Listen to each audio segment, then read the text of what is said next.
Welcome back, everybody. My name is Dan, and this is the Blair Watch Project. I have been finding some really interesting watches and trying to bring them to a level of restoration that I find to be acceptable to offer them then to you.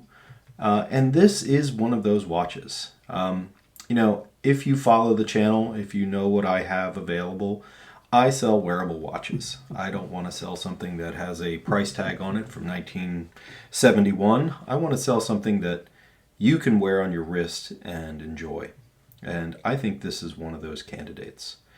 This is a 1978, so very early, 6309, 7049, otherwise known to many as the Turtle. This is the fourth generation 150 meter professional diver that Seiko offered.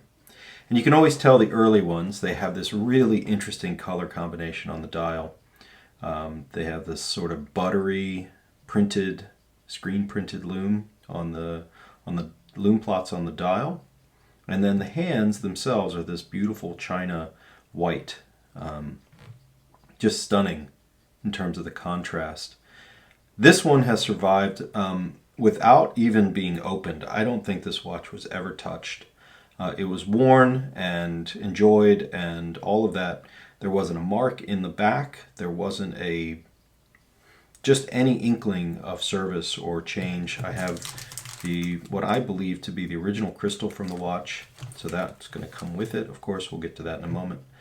The cool thing, to me, the coolest thing about this watch is the patination on the insert.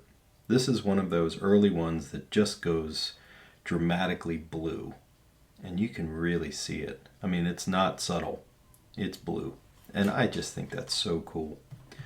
Condition-wise, this watch is in great shape. It's been worn. It had a life on the wrist.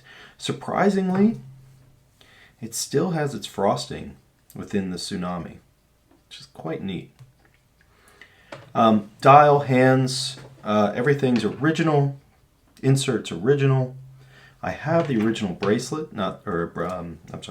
original strap. Not that anybody would really want to wear this, but it is the one that came on the watch. That's pretty fun. So you can keep that for legacy reasons. I have fully serviced this movement. It's running in the mid 230s with about plus or minus 2 seconds a day accuracy, which is where I like to put them. Yeah, it's a great one. The only one thing I would point out at all that looks like a flaw is and I believe this just is from the factory because it's this tiny little dot under the automatic on the dial that you'd really have to strain to see.